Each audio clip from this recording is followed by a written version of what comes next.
Why was Buzz Williams so afraid of the SEC, and what big name can the Aggies land to replace him? Locked On SEC starts right now. You are Locked On SEC, your daily podcast on the Southeastern Conference. Part of the Locked On Podcast Network, your team every day. And what is happening, everybody? Welcome into Locked On SEC. It's great to have you guys along. I'm Chris Gordy. Thanks for making Locked On SEC your first listen every day. Shout out to Every Dayers for free and available wherever you get your podcasts and on YouTube, part of the Locked On Podcast Network, covering your team every day. All right, let's start over in College Station. We'll get to football in a minute, but we're going to start with basketball as the Texas A&M Aggies, for the second time in as many seasons, the Aggies will be looking to replace are looking for a new head coach to lead one of their premier sports. According to multiple reports yesterday, Texas A&M basketball head coach Buzz Williams leaving the Texas A&M basketball program to go coach the Maryland Terrapins in the Big Ten. Trev Albert's putting out a statement, A&M AD saying, "We'd like to thank Buzz for his years of service, heading up our men's basketball program. Wish he and his wife and their family all the best moving forward. We're excited about the future of Aggie basketball, and we'll find the right leader of our team." He reportedly gets a 6-year deal with the Maryland Terrapins, but this decision comes after weeks of speculation about his desire to want to rebuild an Aggie roster that graduated 8 seniors, including the school's all-time leading scorer in Wade Taylor. Well, Williams heads to his 5th collegiate program in his 19th season as head coach. He's 52 years old, 2-time SEC Coach of the Year. Finishes his time in College Station with a record of 120-73. He took A&M to 3 straight NCAA tournaments, but never passed the second round. Shortly after the news broke, Trev Alberts, like I said, put out a statement thanking Buzz and saying they're excited about the future. It's been a busy couple of years for turnover with the Aggies. Mike Elko was hired ahead of the 2024 season to replace Jimbo Fisher. A&M had to replace Jim Schlossnagle last summer with Michael Early. And, of course, they're not the only SEC basketball program to make a move this offseason. Rodney Terry was left at Texas, and they made the move to hire Sean Miller. But a lot of changes in Aggie land and a lot of questions of who they will turn to hire. We'll get to that in just a second. But I'd be remiss if we didn't address a Billy Lucci tweet. Our buddy from Tex Ags tweeted this out back in June of 2021. He said, "First comes the commitment, then the right coach, and then the culture change. You got Jimbo Fisher, 1 natty and 1 playoff. You got Buzz Williams, an Elite 8 and 3 Sweet 16s, and Schloss, 5 College World Series appearances. They have all been in Aggie land a combined 5 years and 5 minutes. Next comes the championships." Well, just 4 short years later, none of those guys are still at the school. And our guy, Billy Lucci, shout out to him. He ends up on Freezing Cold Takes this week for that tweet 4 years ago. Now, Jimbo Fisher, he was fired. He went 8-4, then 5-7, then 6-4. And in that stretch, remember, had the #1 recruiting class in the country and didn't do anything with it.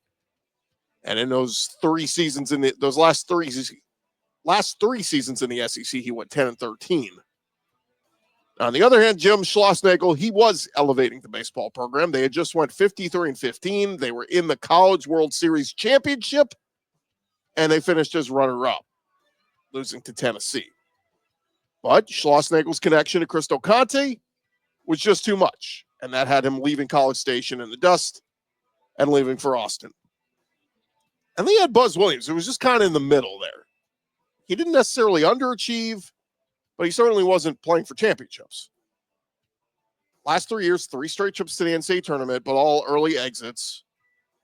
And when you look at his history, I mean, he spent 6 years at Marquette, 5 years at Virginia Tech, 6 years at A&M. This is just what he does. What a turnaround. From those 3 apparent juggernaut coaches, you go to Mike Elko, who had a decent 8-5 in year 1 last year. You have Michael Early, who is very much underachieving so far in baseball, 1-8 in the SEC. They started the season as the preseason #1 team. And so now the question comes, who will the Aggies hire? And like you mentioned, your arch rival, they just made a big-time hire in pulling Sean Miller out from Xavier. So Texas, they made the big splash. And look around the SEC right now, you got some big dogs. Todd Golden at Florida. John Calipari at Arkansas. Rick Barnes at Tennessee. Bruce Pearl at Auburn. Nate Oates at Alabama. There's a lot of big-time coaches in this conference. So where will the Aggies go next? Well, CBS has put out a list. And one of the first calls, this is what CBS says. They said one of the first calls the former AD Trev Alberts should make is to former Texas and Texas Tech coach, current Ole Miss coach, Chris Beard. Of course, Beard led Ole Miss to the Sweet 16 for the first time since 2001 and has won at least 20 games during his first 2 years of his tenure in Oxford. So Chris Beard, certainly a name you would call. And would he leave Ole Miss for A&M? I'm sure some Ole Miss fans might say it's a parallel move. There's some Aggie fans who go, no, we got more money. We got more of this. We got more of that. So that's an interesting one. Another name, Brad Underwood at Illinois. Remember, he burst onto the scene, having success at Stephen F. Austin years ago. And then, of course, coached at Illinois. Has been at Illinois since 2017. He's been to the tournament 5 consecutive seasons. But again, is coached in the state of Texas, much like Chris Beard. Another one, Porter Moser, Oklahoma. They reached the NCAA tournament for the first time in his tenure. But he helped Loyola Chicago get to the Final Four in 2008. Was an assistant coach at A&M in the 90s as well. So there's a little bit of a connection there. Again, I don't know if that's getting the Aggie fans super excited, but you could do worse than a Porter Moser. Now, how about the name that is surfacing the Aggie fans don't want? This is being talked about on the message boards. Tex Ags out there. Fred Hoiberg. He's been the head coach in Nebraska since 2019. Was the former coach at Iowa State and the Chicago Bulls. He did help Nebraska reach the tournament last spring for the first time in a decade. Cornhuskers won 18 games this past year, missed out on the big dance, losing 5 consecutive games to end the season. And Hoiberg is 196 and 164 as a college coach. He did work under Trev Alberts when Alberts was the AD at Nebraska. Again, it's that one that's getting the Aggie fans to pull out their checkbooks and write big fat checks for Fred Hoiberg to come down to College Station. That's the one that just kind of feels like, ugh, wouldn't feel like a big-time hire like a Sean Miller from Xavier. And how about 2 longer shots that, again, would be home run hires, in my opinion? Chris Jans at Mississippi State is one. He's won at least 20 games during his first 3 seasons at Mississippi State. They're coming off their 3rd consecutive appearance in the NCAA tournament. And before Jans got to Starkville, the Bulldogs reached the tournament in 3 straight seasons only once, from 2002 to 2005. So he certainly turned that program around. But does he want to leave Starkville for College Station? Maroon and white. You can keep the colors the same, but that one seems like a long shot. An even longer shot, how about Grant McCasland at Texas Tech? He's the wild card, one of the faster rising coaches in the sport. Just took Texas Tech to the Elite 8. He's coached at Arkansas State, North Texas, was a longtime Baylor assistant under Scott Drew, and has turned the Red Raiders into a elite level program. As CBS Sports says, McCasland may say no to the job, but it's worth making the call at minimum. So that's kind of the initial list out there. Well, could there be some wild card? Is there an NBA name? Remember, Texas was kind of flirting with, some of the NBA coaches out there, possibly Quinn Snyder, Billy Donovan. Those names were out there. Could one of them be convinced to head to College Station? One other name somebody threw out there, Bryce Drew, who is the head coach at Grand Canyon right now. He's gone 120 and 40 overall at Grand Canyon. He's had a hell of a run there. But is he ready for the big stage? Is he ready to take that step up and come to the SEC? Certainly a name to keep an eye on. But those are some of the early lists of names. But look, we already talked about it. The SEC already has the best collection of coaches out there, and whoever A&M hires outside of Fred Hoiberg seems like it would be a big time home run hire. And so, again, keep an eye on those names from Chris Beard, Brad Underwood, Grant McCasland, all those would be great hires for Texas A&M. All right, thank you guys for making Locked On SEC your first listen every day. Coming up next, we'll switch gears, talk some SEC football quarterback news happening in the conference. We'll touch on that in just a sec.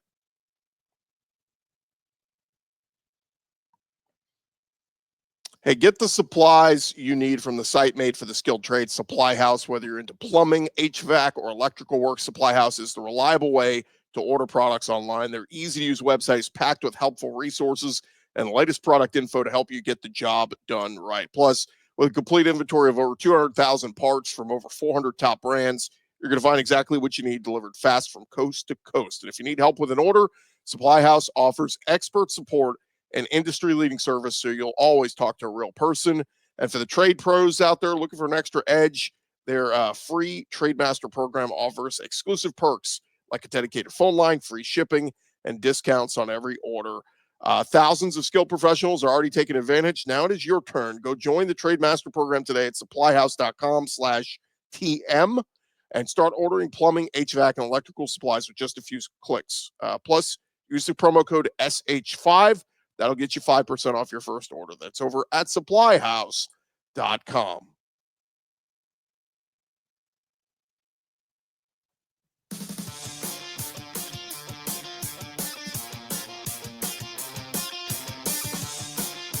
We're along here, Locked On SEC, part of the Locked On Podcast Network, covering your team every day. Shout out to everydayers. Keep coming back and checking us out. Hey, if you missed our interview earlier this week with Sam Franklin, Oklahoma running back, encourage you guys to check that out. We had LSU running back Hayden Durham on a couple of weeks. We'll have some more current SEC athletes on the show here as springtime rolls along. So make sure you subscribe and check out Locked On SEC. All right, let's dive into it as we got some quarterback news in the SEC.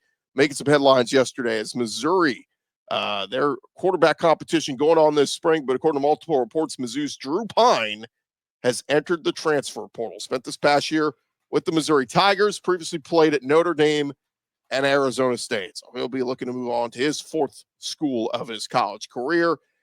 And Pyne was competing with Bo Prabula, who transferred in from Penn State, and Sam Horn for the starting job. Prabula considered the favorite to win the job. Like you said, came in from Penn State as the backup, but played a little bit here and there, put up some nice numbers, backed up Drew Aller.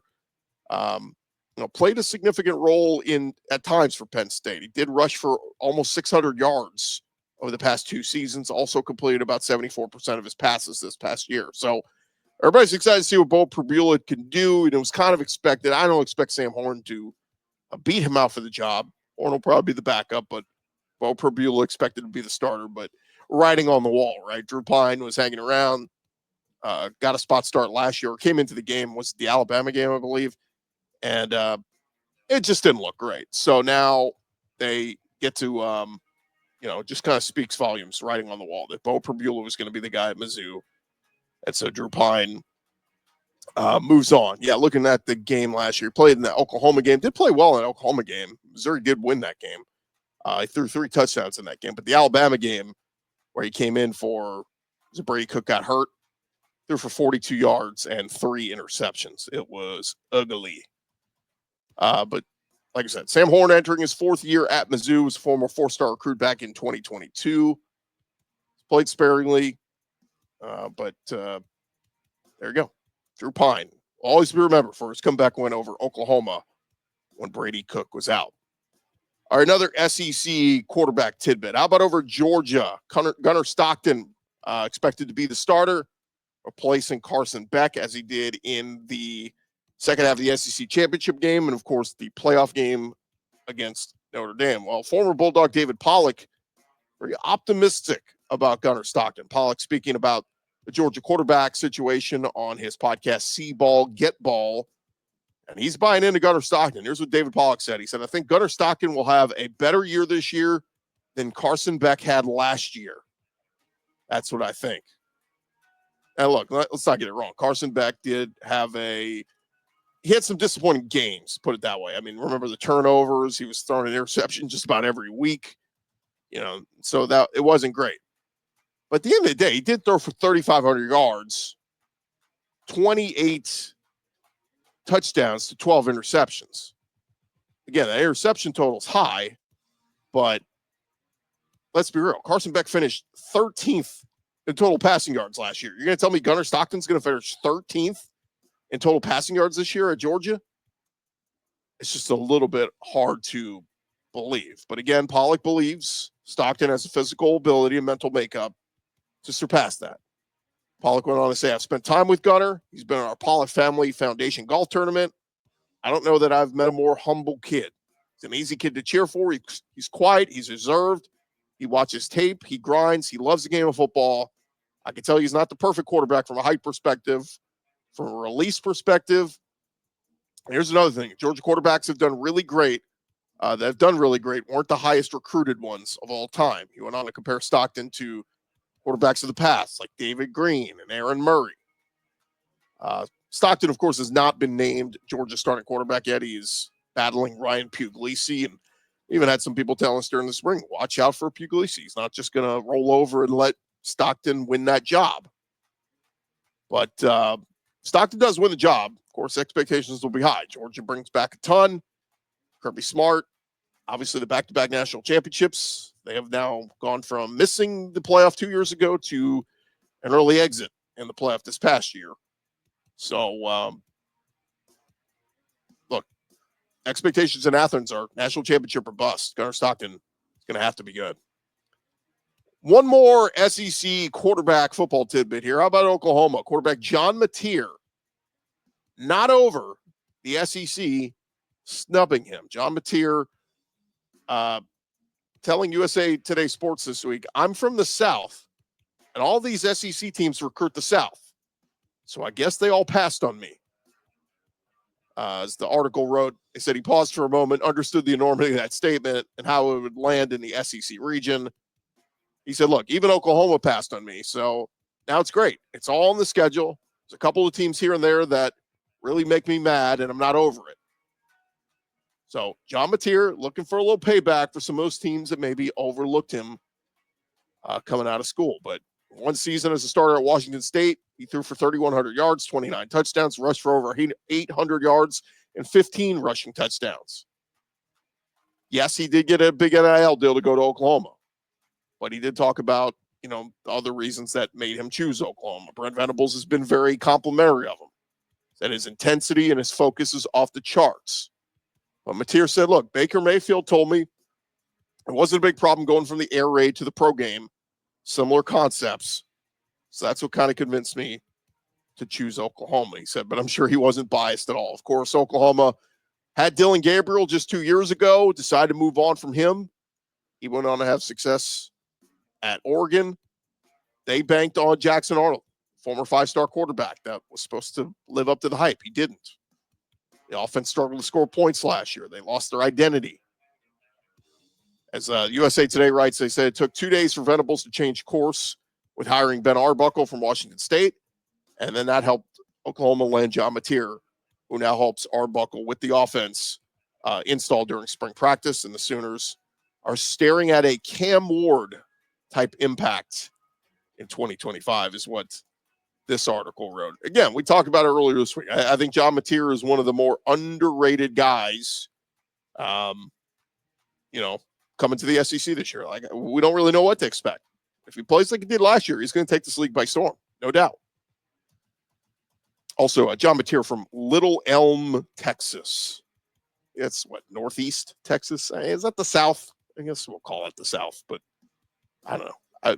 If you're from near Dallas, do we call that the South? I don't really consider it the South. All right, anyway, one more note here in quarterback recruiting news for the SEC. Bo Bentley, it's B-O-W-E, Bentley. He is a 4-star prospect for the class of 2026, and he's listed as 3 final schools: Georgia, LSU, and Oklahoma. Highly sought after quarterback from Salina, Texas, 6'2", 200 pounds. He also received an offer from Ohio State, but from the looks of it, he'll be heading to one of 3 SEC schools. He's the number 123 overall player, the number 10 quarterback in the class of 2026. He's the number 18 player from the state of Texas, and he's locked in official visits to each of those schools. He will visit Georgia the first week of June. Then he'll head to Oklahoma, and then he'll finish at LSU the 3rd week of June. So he'll spend the month of June touring all 3 SEC schools, and you got to think that he'll make an announcement then, but certainly all 3 of them could use a quarterback of the future in Bo Bentley. Great name. All right, still more to come here on Locked On SEC, part of the Locked On Podcast Network, covering your team every day. And I want to remind you guys about our friends over at Monarch Money. If you've ever checked your bank account, wondered, where did all my money go? Between dining out, online shopping, and entertainment, it's easy to lose track, and that's where Monarch Money comes in. Your personal CFO, giving you full visibility and control over your finances. Monarch Money isn't just a budgeting app. It's a complete financial command center, and you can track all your accounts, investments, and spending all in one place. So you can stop managing your money and start building your wealth. When you start using Monarch Money, you're going to realize just how much money you're spending on frivolous things like food delivery and other things. It'll make you want to budget smarter and save more. And instead of juggling multiple apps, you can use Monarch to check your finances, track your spending, and even plan out those long-term goals. Go take control of your finances with Monarch Money and use our code LOCKEDONCollege at monarchmoney.com. You'll get 50% off your first year. That's Monarch, MONARCH, money.com. Use our code LOCKEDONCollege and get half off your first year. Locked On College at monarchmoney.com.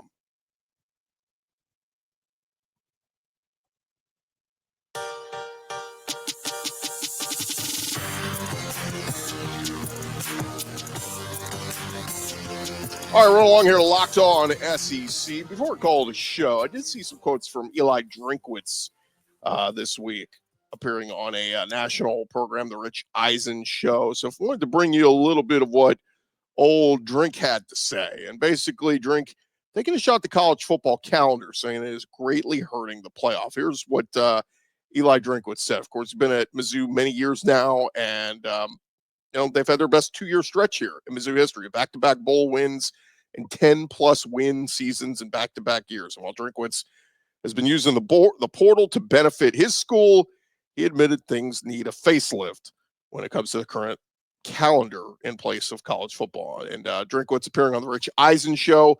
Bobby Bones was the guest host. Of course, Bobby, a big, lives in SEC country and roots for SEC. Talked about the fundamental problem facing programs across the country. Here's what Eli Drinkwitz said. He said, one of the fundamental programs we have in sports right now is we try to run a multi-billion-dollar industry through the lens of 22 sports, specifically within the SEC. And you cannot find rules that adequately work for football and wrestling or baseball, men's golf, women's soccer. They're all different.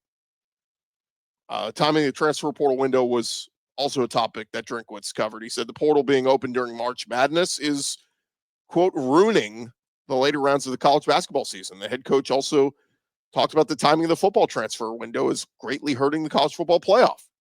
He said, look, we're ruining an awesome Sweet 16, an awesome Final Four.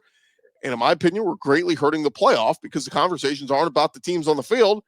They're all about the players in the portal. And what are these teams going to look like next year? And who's getting this guy and that guy? It just takes all of the focus off the wrong things. So you agree with Eli Drinkwitz? Kind of an interesting argument to bring up about so much focus on that. Look, it's happened with other sports too. I've talked about this with people who say this about the NBA, that a lot of people just don't even care about the NBA regular season. They're focused on just the playoffs. And even the more casuals only care about the offseason and free agency. Oh, where's this guy going? Where's Kevin Durant going? Oh, Kyrie Irving went here. But it's like, do you watch the games? Well, no, I don't watch the games. Or, yeah, I watch in June. I watch the finals. I watch the playoffs. It's like, it's really kind of come to hurt the NBA. And it's almost like the talking season becomes more popular than the actual season. Now, it's not hurting college football. Obviously, the attention and the focus is always on the season throughout the year and all that. That will never, be overshadowed. But Drink does kind of bring up a good point with the playoff. Like, okay, if your team is out, you kind of lose focus. If you're, if there's two teams left that you don't really care about, but your school's making a big move in the portal or your rival school's making a big move in the portal, yeah, I can see where your focus shifts and you're more focused on that than you are who's playing in the championship. And so, again, maybe the fact it's so long too, it's drawn out. I brought this up that, schools like, Mississippi State, who didn't, play at a bowl game, their season ended in the Egg Bowl, which was the end of November going into the first week of December. The national championship game wasn't until the second, third week of January. I mean, you're talking a team that's been out of it for over a month. yeah, they've turned the page. They moved on. They don't care who's playing in the playoff or who's going to win. So I don't know. It's an interesting argument to make for Eli Drinkwitz, but of course, what's the solution? I don't think anybody has a solution on how to fix this, other than I think we agree that the portal window needs to, I think we abolished the spring portal window, in April, May. I think we do just the one portal, but when do you do it? Do you do it in December? Do you do it in January? That's the tough part for teams that season ends early, and then teams that seasons end much later and get all the way to the national championship. I don't know.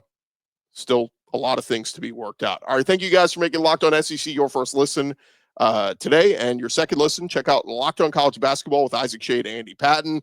Of course, championship is here. Be the most informed college basketball fan throughout the madness.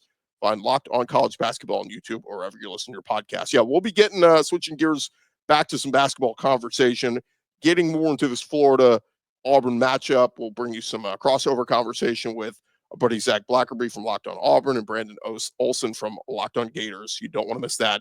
Keep it locked. Subscribe right here to Locked On SEC. We'll talk to you guys tomorrow.